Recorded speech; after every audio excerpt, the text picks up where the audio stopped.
저희가 또 예상치도 못하게 단월드의 그 아, 학교 침투 콘텐츠를 와우. 찍어서 예. 예언자 소리 들었어요. 예. 그 사실 우리 올릴까 말까 고민했어. 왜냐면은 하도 예전부터 하던 얘기라서. 그리고 단월드는 사실 사람들이 신경도 안 썼어요. 근데 갑자기 그게 터지면서 네네.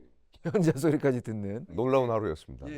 그만큼 이제 교회가 이제 이단으로 규정한 단체들의 학교 공략이 네네. 갈수록 무서워지고 있잖아요. 이 문제를 뭐 오래전부터 추적을 하셨는데 지금 이제 2025년 업데이트를 좀 해주신다면 상황이 네네. 어떤가요? 한국 교회가 이단이라고 하는, 그리고 혹은 타종교라고 하는 불교, 천주교, 단월드, 여호와의 증인, 뭐 이슬람, 신천지, 하나님의 교회, 구원파 등등 이 단체들은 대통령상을 받았습니다. 국회의원상을 받았습니다. 그리고 주무부처와 교육부, 법무부 뭐 이런 부처와 합법적으로 사단법인, 재단법인으로 MOU가 맺어져 있습니다. 이걸 쉽게 설명해드리면 타종교 이단들은 국가 입장에서는 정규직이고 기독교는 비정규직입니다. 이만큼 격차가 벌어졌습니다. 불교는 템플스테이가 우리나라의 인성교육으로 채택이 되었죠. 지금까지 600만 명이 넘는 아이들이 참여했습니다. 올해 종교 선호도 조사 불교가 1위가 그냥 1위가 된 것이 아니고 10몇 년 동안 꾸준히 아이들에게 교육했기 때문에 나온 결과입니다. 우리나라 모든 국민이 템플스테이 욕하지 않습니다. 욕하는 거 들어보셨나요? 그런데 교회가 공적 영역에서 뭘 한다 그러면 전부 다 종교 편향적인 거 아니야? 다 그 얘기합니다. 이건 저절로 나온 말이 아니고 그들은 수십 년에 걸쳐 사례와 그리고 학교 안에 들어가 교육청과 선생님들, 이웃들을 꾸준히 섬기고 지원한 결과입니다.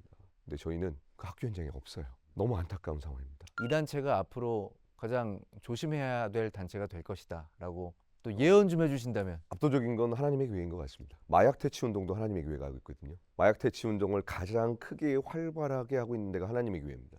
교육청하고 MOU가 돼 있는 거예요. 580만 명을 하나님의 교회에서 훈련받은 사람들이 와서 아이들을 만나고 관계가 형성되면 어떤 일이 벌어질까요? 포교를 하겠죠. 제가 자비랑 선교사잖아요. 오늘 첫 만남인데 제가 선교사이기 때문에 1,000만 원만 후원해 주실 수 있을까요? 그러면 다시는 안 만나겠죠. 제가 그 경쟁 업체들을 보니까 어떤 식으로 하냐면 그들은 처음부터 자신들의 것들을 전하지 않습니다. 최소 6개월 동안 공을 들입니다. 밥을 먹고 상담을 하고 공부를 가르치고 그 친구가 필요한 것을 채워준 후에 실은 내가 여기인데 한번 와보겠니? 어떻게 거절해 그거를? 네. 관계가 형성됩니다. 저희는 그게 없어요. 만나자마자 하나님 너무 좋은데 교회 한번 와보겠어? 너무 무서운 거죠. 예산이 뒷받침돼주고 정책적으로 뒷받침이 되니까 할 수 있는 거잖아요. 그게 이제 경쟁 업체한테 이런 표현 쓰기가 참 그런데요. 너무 부러워요. 예산을 투입합니다. 사람들을 양성합니다. 다음 세대 사역은 전부 자비량입니다. 제가 지금 16년째 하고 있지만 내년에 안 보인다. 이 사람이 재정에 한계가 온 거예요. 매 순간이 한계입니다. 이걸 언제까지 할 수 있을지 저도 모르겠어요. 정말 안타까운 게 하나님 은혜로 이제 이 학원보고만 인큐베이팅이 신학교 과목으로 개설이 됐어요. 몇 군데에. 그 수업을 들은 친구가 2년 동안 학교 현장에 왔습니다. 그런데 어제 문자가 왔어요. 목사님 죄송합니다. 제가 돈이 없어서 이제 직장 생활을 시작해야 될 것 같습니다. 그 친구들한테 나처럼 버텨 이렇게 말할 수가 없는 거예요. 그래서 정말 그 한국 교회의 관심이 지원이 절실합니다. 그럴 수 있을 것 같아요. 우리 지금 교회도 먹고 살기가 힘들다, 위기다. 우리 교회 살리기도 쉽지가 않다. 근데 왜 우리가 학교 현장에 주목해야 되느냐? 충분히 이해가 됩니다. 왜냐면 지금 당장 우리 교회 성도가 아니잖아요. 그런데 통계에도 나와 있고 지금 상황도 나와 있지만 그나마 지금 모종이 남아 있을 때는 이 학교 사역을 시도할 수가 있어요.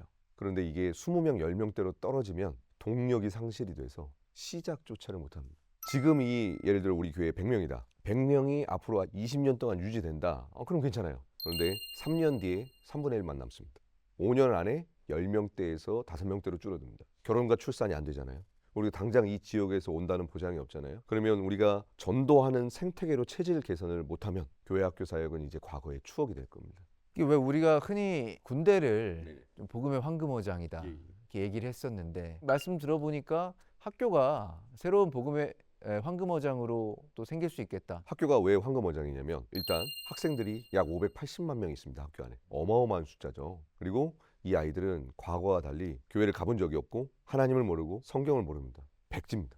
예수님 모릅니다. 학교에서 예배하면 신입생들이 저한테 예수님 혹은 하나님이라고 합니다. 목사를 그렇게 알고 있어요. 한 반에 교회 다니는 아이들 요즘 몇 명인 줄 아세요? 거의 없을 것 같은데. 많으면 3, 4명. 보통 1명에서 2명. 없는 반도 많습니다. 기독교는 이제 신학교에서 이걸 후기 기독교라고 합니다. 주류가 아니라 이제 비주류가 돼버린 것이죠. 한국 사회에서. 아무도 기독교를 몰라요.